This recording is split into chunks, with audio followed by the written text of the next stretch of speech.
Yo, what's going on, everyone? This is the Lenny Sports Talk Show for December 11th, 2014. I am your host, Lenny, from UHS World Communications, KUHSdenver.com.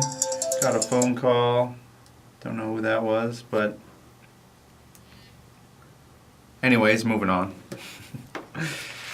So here we are in the studio Thursday, feeling a bit under the weather, but we'll get through this show. We'll talk on and get to some points and some things that happened last night. Denver Nuggets won. The Buffaloes lost. They fell to the CSU Rams. Now the CSU Rams are 9-0 right now under Larry Ustachi. So Ustachi, I'm not sure exactly how you pronounce his name. His record as a coach, 49-25. He started way back in 78, 89 as an assistant coach for Citrus CC. Went on to Mississippi State, then Idaho, Utah, Boise State, Idaho, Utah, Ohio State, Southern Mississippi, and now he's been with Colorado State for a few years. So the Buffaloes go down against Colorado State again. If you don't remember, I'll refresh your memory. The Colorado Buffaloes lost to the Rams in the Rocky Mountain Showdown in football. But we know whose season went better after that. The Rams also beat the Buffaloes in volleyball. So the Rams just got the Buffaloes number this year. But yeah, the CSU Rams actually were losing at halftime, I think by 2 or 3 points. I was trying to listen to the game, but I was feeling so ill. But yeah, it was a close game all the way to the end. Booker hit a couple clutch shots, but in the end it wasn't enough. There was a foul at the end of the game, or a foul that should have been an N1, but CU missed the layup, and so CSU went up by 2, and they win 62-60. So if you have any thoughts on CSU, CU, will CU be able to overcome this 5-3 start and go to the NCAA tournament? If they can, let me know. 720-386-0513. Also, this show is sponsored by GWiz Computers, GWizComputers.com. Good Old Lumber Skateboards, Brooks Running Company, and Boulder Running Company. So that's the big news of the day, and the Nuggets won. Those are hoops news. We'll get more into the Nuggets and dissect their win and their tough upcoming next 3 games. But I'd like to touch base on what happened Monday in studio. I had picked the Falcons on Monday Night Football 31-24 in an upset special. I guess that was wishful thinking. But the Falcons never died in that game, so props to them for that. But what the hell was their defensive coordinator doing the whole freaking game? All he did is play zone. At times they rushed only 3. This does not get it done in the National Football League. I don't care if they think Aaron Rodgers is going to beat him in the blitz. Oh, he's going to beat us anyways if we blitz. Well, you have a better chance of him trying to beat you in a blitz than letting him beat you dink and dunk and throw these bombs and short yardage, big yardage when you're just sitting down in a zone. You're virtually taking all your guys out of the play. And these receivers are just sitting in the gaps. And Aaron Rodgers John Gruden was pointing it out left and right. He had 6, 7, 8 seconds, 4 seconds, 10 seconds, all kinds of seconds just to sit back there and throw the ball. So that really bothered me. But yeah, that's what happened. The Falcons ended up making a gallant comeback. And some questionable onside kicks that they did. I don't know what is going on with these onside kicks. What happened to old school football? What happened to the 80s and 90s where the eras I grew up in, where people like Joe Montana, John Elway would be running for their lives the whole game? That's why Elway got sacked so much. He used to get pulled from the game for Gary Kubiak because he couldn't do anything against the defenses because they were always pressuring him. Same with Joe Montana. Everyone seems to forget that I think only one season in his career he had over 30 touchdowns. The rest were under that. And he ran for touchdowns in his first Super Bowl. He ran for 2 of them, I think there was. So everyone forgets the pressure that defenses used to put on these great quarterbacks. Now they just drop back in zone, and over again, Rodgers beat the Falcons on this zone, and it just was like, what are they doing? What are you guys doing? What, it's taking the aggression out of your football team. It's taking the life out of your football team. I can't put my mind around what these coaches are thinking when they just rush 3, or what they're trying to do. Okay, I know what they're trying to do. They're trying to put as many defenders in the field as they can, so when Rodgers has all those receivers go out, they're all covered, right? So, because the zone makes it flooded with defenders in the back. Well, all these receivers have to do is sit down in the zone where it's weak in between, or go long and, beat a safety or beat whoever. And I've seen it work a couple times that game, but other than that, I didn't see it work at all. So I'm not sure what the heck Atlanta Falcons were thinking on that note. They did come all the way back. Julio Jones had about 250 yards catching, which was, I think, the most against the most against Green Bay, I believe, or the most this season, I know that. But yeah, he had a fantastic game. They came all the way back, but the Packers ended up winning because they recovered an onside kick, got a couple first downs, game over. Kneeled on the ball. But yeah, I just don't understand. I mean, I would bring, against quarterbacks like Manning, Brady, all these guys, I would just bring 5 linemen in and just rush 5 linemen all the time, and not just do a linebacker blitz where they're picking it up or these guys can audible, but bring a sneak attack, bring a cornerback or something. Just do something to pressure him, because these guys are just horrible under pressure. But yeah, this is why I think Aaron Rodgers has only 3 interceptions, because nobody has the cojones to blitz him, you know what I mean? So, let me know what you think about that. Has football gone soft into zones, too many zones? Is this why these quarterbacks are putting Star Wars numbers? Well, the answer is yes, in my opinion.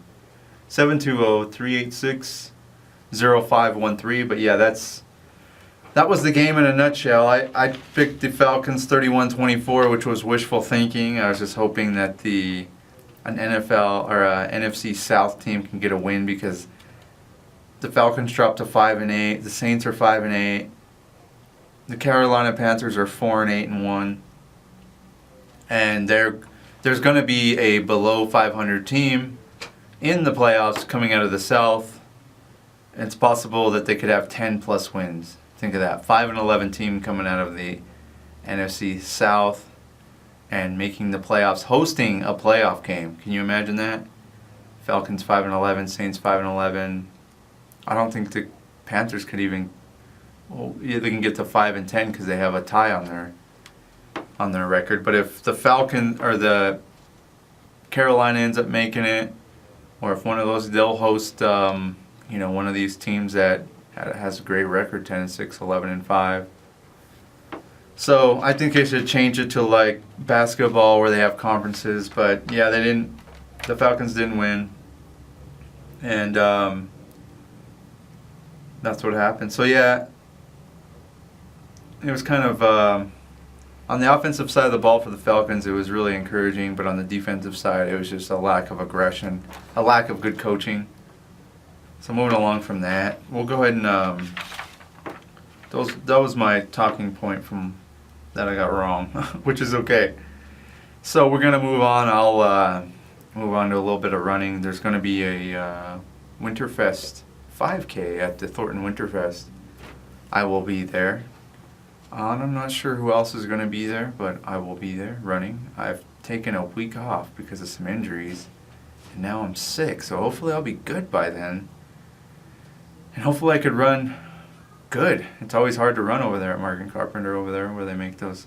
A lot more people are getting hep to this open space over there at Margaret Carpenter Center. So there's about 3 or 4 races now. There used to only be one, which was the Chamber Challenge. And its first course used to run through the park, around the track, and then out underneath Colorado towards the neighborhoods, and then all the way up to a turnaround. You'd follow that trail, then you'd come all the way back. Then you would head around the little lakes that they made over there. I don't even know if you call them lakes, little ponds. And then you would come back around, finish uphill, kind of a loop, kind of not, course, kind of out and back, kind of not. But it was always tough for me to do. And the first year I ran it in 2010 was the first year I did my first major running of my life. And I had a tough time. I finished over 20 minutes, and usually back then I was finishing 19s, sometimes sub 19 back then. But I think I'm even skinnier now, so we'll see what happens. I did a race over there a couple of months ago. It was a new inaugural race. It was a good time. They had a course that actually stood in the park. I went outside of the park a little bit, but only on the outskirts where it's still kind of a part of the park, but it kind of goes up and down over there, and it's just, I don't know what the deal is over there, but I finished about 20 minutes.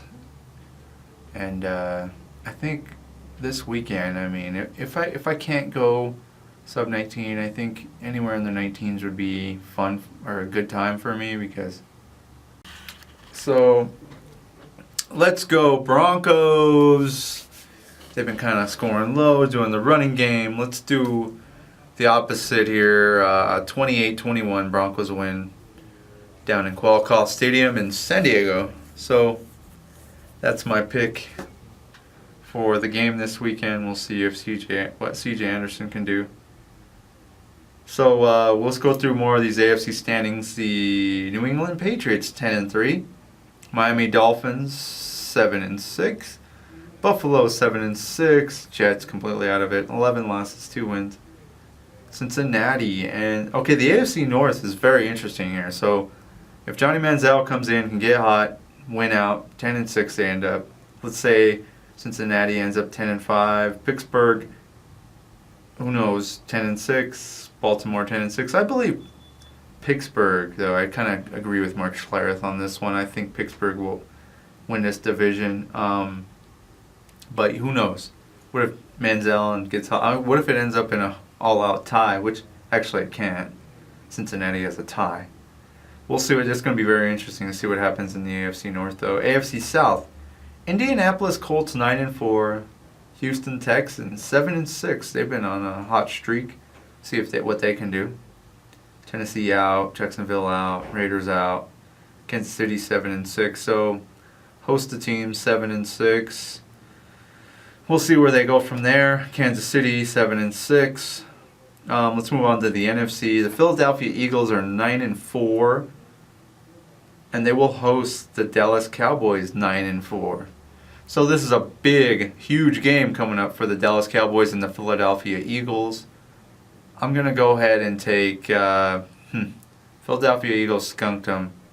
But I'm going to go ahead and have to go with the Cowboys this time. Cowboys by 1, 31-30. So maybe it won't be that. I don't know. Hard to pick sports. Giants 4-9, Washington completely out of it. But Washington is going to go with Colt McCoy if he's still hurt, or if he's not hurt, they release him to play. So Gruden's sticking to his guns and trying to stick with Colt McCoy. And we'll see where RG3's career goes from here. I believe that Shanahan trashed him pretty much. He shouldn't have played him the rest of the game when Seattle played him in the playoffs. Seattle came back and ended up winning that game 24-14. I believe they should have pulled him out of the game, but opinions are opinions. So Green Bay Packers 10-3. They are standing tall with the Arizona Cardinals. So let's get on to Thursday night football. Arizona Cardinals at St. Louis. I seen online that everyone, I was surprised. It was a big, it's not, this isn't a Cardinal site, this is NFL Network, but it was a big Cardinal following, just who's going to win, hashtag Cardinals, hashtag Rams. All I seen was Cardinals. But I have the Rams in this game, I have to say. Not because of the win streak, not because they have 2 straight shutouts, but because the Rams have beat the Seattle Seahawks at home and the Denver Broncos at home, both Super Bowl contenders from last year. They have wins against, you know, some tough people, and they're just their record doesn't speak for what this team is. This team is very physical, good bunch. So I'm gonna be paying attention tonight, but I'm gonna go ahead and take the Rams. 20-13, Rams win this one. We'll see what happens tonight. I know Sean Hill will be the starter. Stanton, throwing Stanton back out there. We'll see what happens, though. No one wants to go into St. Louis and play the Rams right now. And you know what? What if the Rams sneak in? It's a long shot, but they can. I'd like to see the Rams more than the Cardinals. The Rams are just a better physical bunch, in my opinion, than the Arizona Cardinals. Arizona Cardinals have a great coach in Bruce Arians, but I believe that the Cardinals have always been pretenders last year to this year. Well, actually, last year they were a little bit better because they had Carson Palmer. Well, Carson Palmer went down with the injury. They have Stanton. Stanton shows flashes that he can be good, but I don't think he's there yet. And I don't think that the Cardinals have what it takes to end up 11 or 12-4, 11-5, win a division. Maybe I'm wrong. Maybe they end up beating Seattle at home. Maybe Seattle loses 2 straight. But I don't have Arizona even in my playoffs. I said this when they were like 9-1 or 8-1, that I believe that they weren't even going to go to the playoffs, and I'll stick by that. If they go to the playoffs, so be it. I'll be the guy in the wrong. So I have great news. The Seattle Seahawks will be playing on Denver TV, channel 31, right when the Broncos are playing. So I think I'll switch back and forth. They'll be playing the 49ers again. But Max Unger is supposed to come back. And I was talking to these guys online. They were saying Max Unger's coming back. And I was telling them, you know what? I think Russell Wilson does better with this new guy under center. I forget his name. He has a French name. Pierre Louis or something. Something like that. No. That's the guy that got hurt on defense. No. It's a different cat, though, that they've had. Max Unger, starting center, got hurt once earlier in the season. Then he got hurt again a few weeks ago. And so he's been out. But all these false start penalties have been down since he's been out. And I believe that starts from center to QB. You have to have a good exchange. You have to have good cadence. You have to have all that good stuff in order to not create penalties on the offensive line. And penalties have been down. Protection has been up. And the QB center exchange has been better. So I really don't know what you guys were talking about. You guys were acting like I was giving Max Unger a bad name. He's coming back. But no, he's a great player. It's just I believe Russell Wilson's exchange from center to quarterback was better with this new guy they have that they signed. You had to bring him in and replace Max Unger. So that's what I believe, But moving on from football, I don't even think I went through the rest of these on here. But yeah, Atlanta, I already talked about the NFC South, and 5-8, 5-8, 4-8. You never know. Tampa Bay is still alive, I believe, at 2-11. And who knows, they can win the first playoff game, probably lose in the divisional round like the Seattle Seahawks did in 2011. We'll see what happens there. But San Francisco, 7-6. They have a slight chance still if they can go into Seattle and beat them. St. Louis, I believe they moved to 500 after this game. Arizona 10-4, Seattle 10-4, and then the rubber match will be in. It's not a rubber match because Seattle already beat them once in Seattle. But if Arizona finds a way to beat Seattle, then it's a split even season series. So Seattle goes over there to play them. Hopefully it plays out like I want it to. Arizona loses, Seattle wins. Everything on the line coming up in Arizona, where the Arizona Cardinals are at home playing the Seattle Seahawks, hosting. And we'll see how that comes out. But moving along, that's enough football. So yeah, let's move on to some boxing. So we were watching the Alvarado Rios. They call it the Alvarado Rios because they did a fan poll online. This is directly from HBO guy. He said that they did a poll online because most of these fights have been called Rios Alvarado, the last two. This is the rubber match. Mike is 1-1. Rios is 1-1. And so they're calling it Alvarado Rios, even though I see it here online as Rios Alvarado 3. Well, they did the introduction for it down at the Pepsi Center, and it's going to be on January 24th. If you don't already know, you probably already know if you live here in Colorado. So we'll see if Mike can pull this out. He's at 3 losses, 34-3, I believe. Rios has a couple losses and I believe a non-decision here. So 32-2-1, 23 KOs. Alvarado 34-3, 23 KOs, and they were calling it the World War III. What the questions that they didn't get to that I wanted to ask was I wanted to ask them, how do you guys train? How are you training? What's your training regimen look like every day? And a lot of guys didn't ask him that. I also wanted to ask maybe Rios, how he's going to get equipped to the weather up here.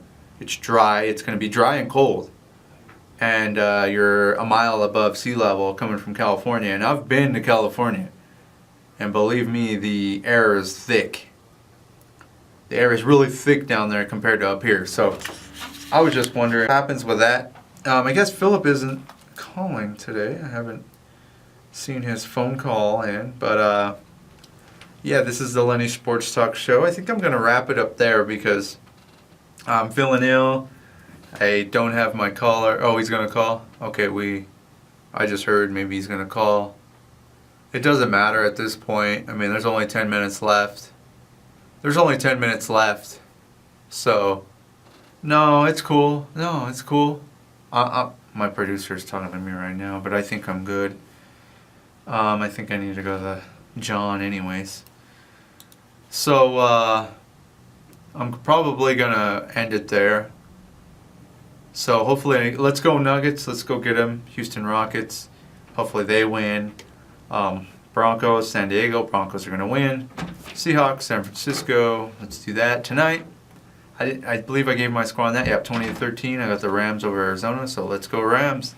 So without going furthermore into any more blah blah blah from me, this is the Lenny Sports Talk Show brought to you by Gee Whiz Computers, Brooks Running Company, Boulder Running Company, and Good Old Lumber Skateboards. Don't forget to go to the Winterfest 5K here in Thornton, Colorado. We are in Denver, Colorado, coming up at 12:50 p.m. I'm going to go ahead and end the show there, and I'll see you on Monday. Don't forget, we are the best online radio station in the world on Mondays. I am Lenny Archuleta. I'll be here Monday at 12 p.m. to 1 p.m. Mountain Standard Time. And we will also be having DJ Jen with Alternative Radio. So she'll be on Monday from 2 p.m. to 4 p.m. Mountain Standard Time. So go ahead and get this music back on for y'all listeners out there. So you guys all have a good day, and see you later.